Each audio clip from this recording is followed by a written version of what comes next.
السلام علیکم ناظرین، میں ہوں محمد اسلام اور آپ دیکھ رہے ہیں میرا یوٹیوب چینل طنز و مزاح محمد اسلام کے ساتھ۔ مجھے یہ جان کر بہت خوشی ہوئی کہ اصلاح زبان کے حوالے سے ہمارے احباب نے جس پرجوش انداز سے خیر مقدم کیا ہے، اس سے اندازہ ہوتا ہے کہ لوگ درست اردو بولنا اور لکھنا کے خواہش مند ہیں۔ میرے بعض احباب نے بتایا کہ انہوں نے میرا یہ چینل اپنی پوری فیملی کو سبسکرائب کرایا ہے، اپنے بچوں کو بھی سبسکرائب کرایا ہے، اور انہوں نے اس کی وجہ یہ بتائی کہ وہ چاہتے ہیں کہ ان کے بچے بھی، ان کی فیملی بھی بہتر اردو بولیں، ادائیگی الفاظ درست ہو یا ان کی تحریر بھی درست ہو۔ تو چونکہ ان ویڈیوز کے ذریعے ایک اصلاح زبان کا سلسلہ شروع ہوا ہے، تو وہ اس سے بھرپور استفادہ کر رہے ہیں۔ تو وہ لوگ جو زبان کی اصلاح کے خواہش مند ہیں، انہیں چاہیے نہ صرف یہ کہ وہ خود یہ ویڈیو دیکھیں، سنیں اور دوسرے اپنے احباب تک بھی اس کو پہنچائیں۔ اس سلسلے میں آج ہم نے جس لفظ کا انتخاب کیا ہے وہ ہے سینکڑوں۔ اس کو ہم نے دیکھا بہت سے لوگ سینکڑوں بولتے ہیں، نون لگا کے بولتے ہیں، لیکن یہ لفظ سینکڑوں ہے، تو نوٹ فرما لیجیے اس میں نون اضافی ہے، نون اس میں نہیں آئے گا، تو سینکڑے سے بنا ہے سینکڑوں بنا ہے، تو سینکڑوں نہیں بولا جائے گا، نہ لکھا جائے گا۔ تو اس میں نون آپ مائنس کر لیجئے اور اس کو سینکڑوں بولیے۔ برائے کرم اس لفظ کو بھی نوٹ فرما لیجئے۔ اب آئیے چلتے ہیں ایک بار پھر طنز و مزاح کی دلچسپ و مزیدار کہانیوں کی طرف، اور آج جو ہم سب سے پہلی کہانی آپ کو سنائیں گے اس کا عنوان ہے صورت۔ میں ماں تھی، میں نے اسے 9 ماہ تک کوکھ میں رکھا۔ اس دوران مجھے کئی تکالیف کا سامنا کرنا پڑا۔ میں چند ماہ تک پرسکون نیند سے بھی محروم رہی۔ اکثر اس کی حرکت سے میری آنکھ کھل جاتی۔ میں موسم اور خوراک کے معاملے میں بھی احتیاط کرتی تھی۔ جب آخری وقت پر مجھے اسپتال لے جایا گیا، میں شدید تکلیف میں مبتلا تھی جو گھنٹوں جاری رہی۔ پھر تم دنیا میں تشریف لے آئے۔ جب سب گھر والے آئے تو انہوں نے مجھے بتایا تمہاری صورت پوری اپنے باپ پر گئی ہے۔ میں اس کے باوجود بہت خوش تھی۔ تو جناب یہ ایک طرفہ ایک اینگل تھا کہانی میں، یہ تکلیف کسی کی تھی اور خوشی کسی کی تھی۔ اگلی کہانی کا عنوان ہے پہیے۔ پہلے ہر چیز خالص ہوتی تھی، رشتے بھی۔ کیا دور تھا، حماد نے مجھ سے کہا۔ میں نے جواب دیا تم ٹھیک کہہ رہے ہو، اب رشتے پہلے جیسے نہیں رہے ہیں۔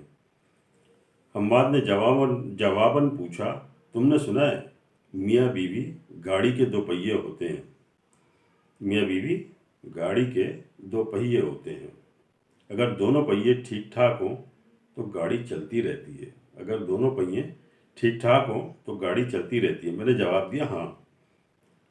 حماد نے بات جاری رکھتے ہوئے کہا مگر اس دور میں ایسا لگتا ہے کہ میاں بیوی گاڑی کے 2 پہیے تو ہوتے ہیں مگر ان کے ساتھ اکثر اسٹیپنی بھی دکھائی دینے لگتی ہے۔ تو یہ اسٹیپنی ایک اشارہ ہے، یقیناً آپ ذہین ہیں، سمجھدار ہیں، سمجھ گئے ہوں گے۔ اب آئیے جناب ایک اور کہانی کی طرف چلتے ہیں، اس کا عنوان ہے عامل۔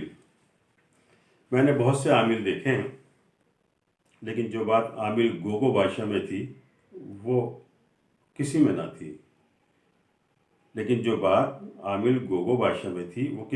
تھی۔ وہ بہت مختلف عامل تھا۔ گوگو بادشاہ جو کام کرتا ہے وہ کوئی اور نہیں کر سکتا، اسے اپنے کام پر مکمل عبور حاصل ہے۔ میں اس سے خواہ مخواہ متاثر نہیں ہوں۔ آج کے دور میں ایسا عامل ملنا بہت مشکل ہے۔ آپ پریشان نہ ہوں، میں اس کے بارے میں بتاتا ہوں۔ دراصل گوگو بادشاہ کا دعویٰ ہے کہ موبائل پر SMS بھیجنے اور فیس بک کی عادت صرف 7 دن میں چھڑوائیے، کام کی یقینی ضمانت۔ تو جناب یہ گوگو بادشاہ کی مہارت ہے اس کہانی میں جس کی طرف اشارہ کیا گیا۔ یہ ایک اور کہانی ہے جس کا مرکزی خیال جو ہے وہ فیس بک کی ایک پوسٹ سے ماخوذ ہے، اور یہ چونکہ خیال ہمیں بھی پسند آیا تو اس کو ہم نے کہانی کا روپ دیا اور 100 لفظوں میں منتقل کیا۔ اس کا عنوان ہے بینگن۔ کلثوم کی طبیعت ناساز تھی، وہ چند دن سے یونیورسٹی بھی نہیں گئی تھی معاف کیجیے گا۔ وہ چند دن سے یونیورسٹی بھی نہیں گئی تھی۔ اس کی والدہ نے اصرار کیا کہ وہ میرے ساتھ ڈاکٹر کے پاس جا کر دوا لے آئے، مگر وہ نہیں گئی۔ لیکن آج اس کے پیٹ میں شدید درد اٹھا تو اس کی والدہ اسے زبردستی ڈاکٹر کے پاس لے گئی۔ ڈاکٹر نے پوچھا، آج تم نے کیا کھایا تھا؟ وہ ایک خاص ادا کے ساتھ بولی، burger, pizza, chips and cold drinks. Doctor نے اسے ڈانٹتے ہوئے کہا، یہ فیس بک نہیں ہے، صحیح بتاؤ آج کیا کھایا تھا؟ وہ گھبرا کر بولی، بیگن۔ تو جناب یہ آج کل معاشرتی رویے ہیں جس کی طرف اشارہ کیا گیا ہے اس ویڈیو میں۔ آج کی اس نشست کی آخری کہانی بھی سماعت فرما لیجیے۔ اس کا عنوان ہے کرپٹ۔ معاشرے میں سب کرپٹ ہیں، سیاستدان، بیوروکریٹ، سرکاری ملازم بھی۔ انور جعفری بولا۔ میں نے پوچھا، یار ہوا کیا ہے؟ وہ بولا، ریونیو ڈپارٹمنٹ میں کام سے آیا تھا، لیکن رشوت کے بغیر کام نہیں ہوا۔ اس نے گھر جانے کے لیے بائک کو جھنجلا کر کک ماری۔ میں نے درخواست کی، میں بھی تمہارے ساتھ جاؤں گا۔ راستے میں اس نے سگنل توڑ دیا۔ اچانک ٹریفک پولیس اہلکار سامنے آیا اور بولا، آپ کا 200 روپے کا چالان ہوگا۔ انور جعفری نے اسے 50 روپے دیے، پھر کک مار کر یہ کہتے ہوئے روانہ ہو گیا کہ اس معاشرے میں سب کرپٹ ہیں۔